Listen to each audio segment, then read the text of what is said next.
John Woo's back in theaters, and I mean that in two different things. One, it's been quite a while since he's actually made a movie, and it's been a long time since he's actually made a movie in the United States, but with his brand new movie Silent Night, starring the likes of Joel Kinnaman, who plays a grieving father who enacts a long-awaited revenge against a ruthless gang on Christmas Eve. Now, yes, that sounds like The Punisher, enacting against a gang, but it's just taking place during Christmas Eve. So it has that Christmas vibe to it. I wouldn't say that this is a brand new Christmas classic, but it is still a must-watch for action fans, and specifically fans of John Woo's action style. Now, that is a very in particular style, because for me, I don't think his style really works in Mission Impossible 2, but when he goes bonkers and crazy in such things such as Face Off, I mean, you can have a good time.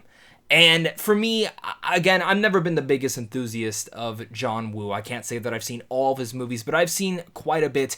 And I've even played the video game Stranglehold on the PS3, which I thought was a damn good time. I'm excited to have this movie now out there, and I'm excited to have him back. And I think a lot of you guys are going to be quite interested in this one. So make sure to hit that like and subscribe button, as well as leave your thoughts down below. Are you excited for this movie? Are you not? What's your favorite John Woo movie? Will this be your first John Woo movie in theaters? Let me know down below.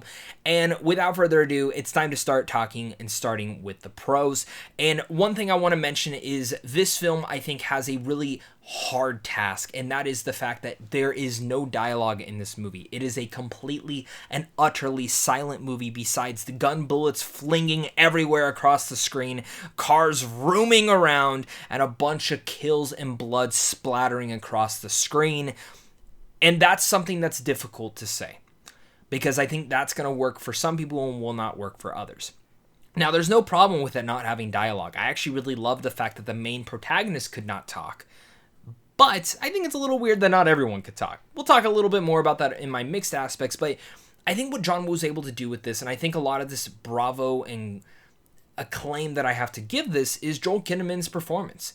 I think his performance as this silent protagonist who loses his voice and now has to enact revenge when his son is killed makes me quite interested in the rest of the movie. And I think for me, what they actually did a really good job with, and something that I haven't particularly seen in a lot of John Woo films, and I've seen in recent interviews that he's talked about that he wanted to make a little bit more of a slower paced film. And don't get me wrong, even though it's slower paced, there's still a lot of blood and guts. I really love how he builds up this character, someone who has never been a person to kill or enact revenge or any of that, but when something like this happens to him, he now takes that into his own hands. And the emotional depth that Joel Kinnaman gives into this performance, just into the emotional parts of his face, his eyes, his frustration, his anger, you can brutally see this. And I have just really been a big fan of Joel Kinnaman, and I think this just continues one of those roles where I'm like, yeah, I really dig him as a performer, and I'm really excited to see him in a role like this. So I think he did a great job, not just in the action department, but flat out in the emotional department as well, making me absolute cheer for his character. Alongside that, the rest of the performances I can't really speak to. I don't think they're really all too memorable. Same with Kid Cudi. I like Kid Cudi, but he's just not really in this enough. And alongside that, though, when you do come to this movie, you're coming for John Woo and his action scenes. And that's the truth. That's why most people are probably going to be sitting through this movie. And for me, the film was broken up into very much two different halves. One front half, which is very much the preparation in the beginning of showing how this guy got to where he is. And some people will find that slow. I think there's some great ideas in there of showing him build up into this and seeing this flashy montage. Kind of remind me of like Rocky 3, but just more extended of the montage sequence. And we'll talk about that, but I liked it. I don't think everyone will. Alongside that, though, I do think that the action scenes in the back half, where, again, the film split into two halves, the second half is where the film really takes hold, and man, it is awesome. Every single one of the action sequences in here, from one that starts with an interrogation to another one that just leads up into this giant stairwell case fight scene that I utterly loved. And in fact, that stairwell fight scene, I watched this on a digital screener at home. When the film was over, I went back and rewatched my two favorite scenes because they were just that entertaining. And they're brutal and they're bloody, and the sound effects with the gunshots are awesome, and every little moment in this film just made me grin from ear to ear, and I could not stop smiling at how brutal and great the action was.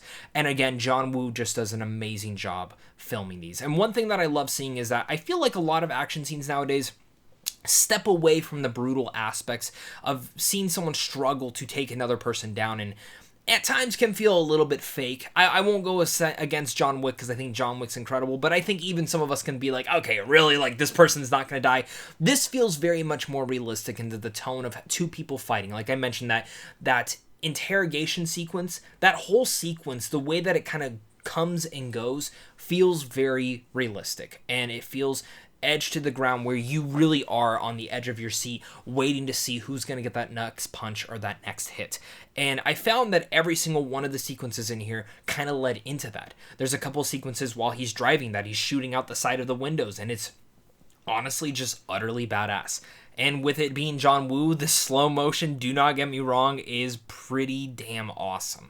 I had a blast with that, and as someone who just really wants good action movies and good action sequences, Silent Night provided every aspect of that, and even gave me a little bit more emotional depth than I expected. I didn't expect to kind of get a little bit teary-eyed. I didn't completely cry, but I got teary-eyed seeing how much he was doing for his son, in particular some flashback sequences, but if you're coming to this for action, you're going to quite enjoy it. Now, let's get to my mixed aspects and the issues with the film. So the film's about an hour and 44 minutes, and I do think it drags quite a bit. I think it drags in the beginning half. Now, while I mentioned I liked seeing the setup of him and seeing how he got to the point where he was at, I wish they honestly would have spent a little bit less time on that. It did feel a little bit too montagey, and I think a lot of that is because there is no dialogue. I love what John Woo was going for, but in that specific instance, feels about 10 minutes probably could have been cut out of that to make this for an hour and a half, and it would have been way stronger in the pacing department. It wouldn't have taken away from any of the emotional depth, but just seeing him prepare, work out, get better at shooting, get better at driving, all these different things, you could have just done once, maybe twice, but sometimes they do it 3 times, and I think, it, again, dragged in those moments. Alongside this, every other character besides Joel Kinnaman is absolutely surface level. There's some choices made by certain characters that I don't think completely work, and some things that made me just kind of tilt my head just a tad bit. I understand this is all Joel Kinnaman's perspective in his story. I think there's a couple other storylines that I probably would have just weaved away and gotten rid of completely, such as Kid Cudi's character. Well, I like Kid Cudi in the movie, but he doesn't really do much. Now, the last thing, and this isn't an issue, this is just something that I observed, and while it's called Silent Night, yeah, that's very much the only Christmas reference to it all.